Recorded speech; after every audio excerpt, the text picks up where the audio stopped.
as parents transition into childcare, the mental load of managing a home can begin to take its toll. And that's what you were talking about. And like you said, that's where resentment starts to build in. So let's, for our listeners who are unaware of what mental load is, can you explain that? And then let's talk about how couples can work together to avoid placing an unfair mental load on one spouse or another. Sure. So people will describe the mental load in different ways, but the mental load, the way I like to describe it, is the running checklist that you have in your brain of everything you need to know and remember to make sure your household and children are taken care of, right? So I think about it as this long list that never gets shorter. It only gets longer, right? Yep. Because once you check off, hey, I booked that doctor's appointment. Now you actually have to bring them to the doctor's appointment and remind the school that they're going to be absent, right? And every task has multiple subtasks to it. It's like an Asana board, right? Like you've got all of these subtasks for every single Yep. thing that has to get done. And it's the knowing as well, right? The knowing about your children. I know that my 3-year-old will only wear a dress. She refuses to wear anything but a dress. I don't offer anything but a dress. I know that, right? And my husband will try and offer her a t-shirt and then it's like hysterical crying in the morning, right? But I know, and that's the mental load associated with getting my child dressed in the morning. And so it's just all of the things that you need to know to get a task done. And oftentimes the mental load is talked about in the context of women, but men have the mental load. Everybody has mental load. You have this, whether or not you have children, whether or not you're in a partnership. I often think about it in the sense of I'm one of 4 kids, and on Mother's Day, who's the person coordinating the gift for our mother? Who's the person getting the Venmos from the siblings? Right. Who's the person buying the card, right? That's the person carrying the mental load of that task. And it has nothing to do with having children or a partner, right? And it can still exist in those dynamics as well. And so I want to make it clear that the mental load is often talked about in the context of parenthood, but it actually exists in your life, just in general. Yep. Everybody does have this. And so I want that to be, I think there's a stigma around the word and it's very triggering, but it is not just specific to being a parent. When I think of the mental load, it doesn't take more than 5 seconds to think about something that's recently happened. That is a good example. Yesterday, my wife and I she went to work. She works in Midtown Atlanta.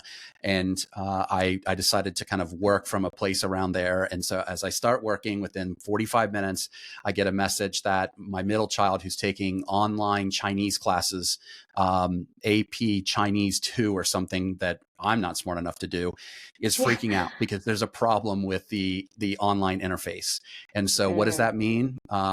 That means that for the next 30 to 40 minutes, I'm like coordinating with my child and then GAVS is the online learning system and for the Georgia Department of Education, how to work through this. I stepped away from work for 30 to 45 minutes because of that one problem. And then my child's frustrated. So it takes me like 10 or 15 minutes to kind of relax. I lost an hour of my workday. That's just one example of one problem that typically women tackle that I've decided to tackle in our marriage so my wife can continue her workday because I have the flexibility.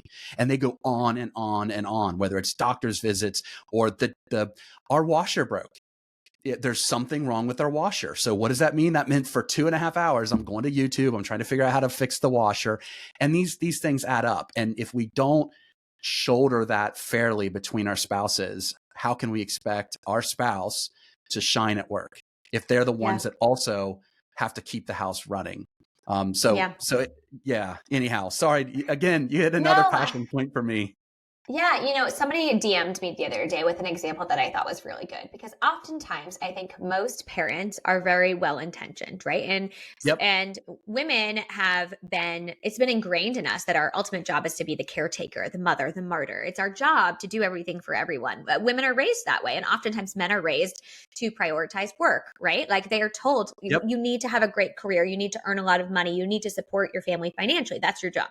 And so it's very difficult to break out of this dynamic. And when we think about the mental load, what I have found is that actually a lot of men will step up on tasks. They will do tasks. They will cook dinner. They will fix the washing machine, but they will not do the full task in the sense of the prep beforehand, right? So I know you've talked to Eve before, but like the fair play idea of CPE, right? Like this woman DM'd me about soccer cleats. She's like, hey, my husband said he was going to get the soccer cleats for all the kids.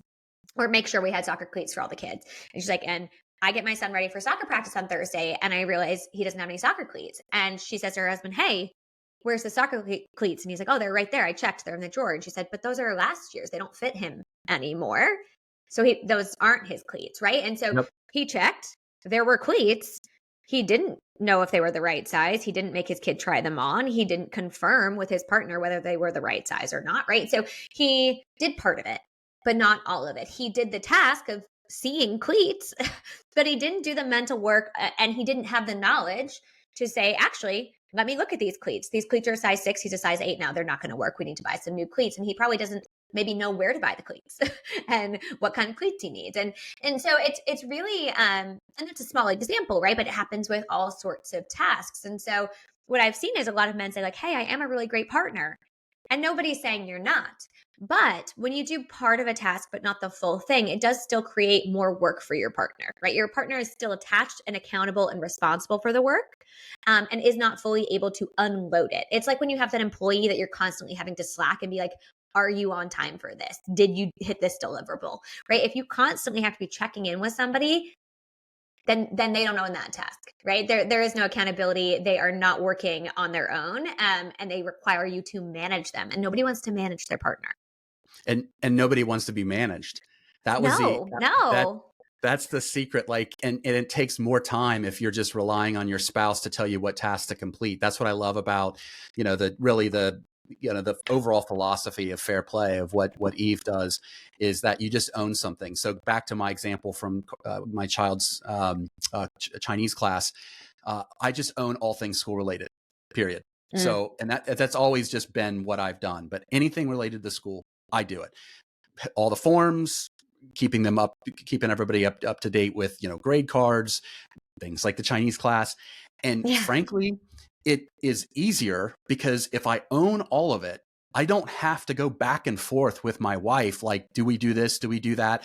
Where do I contact Gavs? Do you have that email address? Like all these little things that you have to do that take time away from her and from me. I don't have to do that. She doesn't have to do it. Yeah. And that's why it's so important, as you said, not to focus on the task, but the ownership of specific responsibilities, laundry, school, dishes, whatever those may be. It's just a more efficient way of running a home. And it's sure as heck isn't an attack on men. It's just a way to operate more as a team.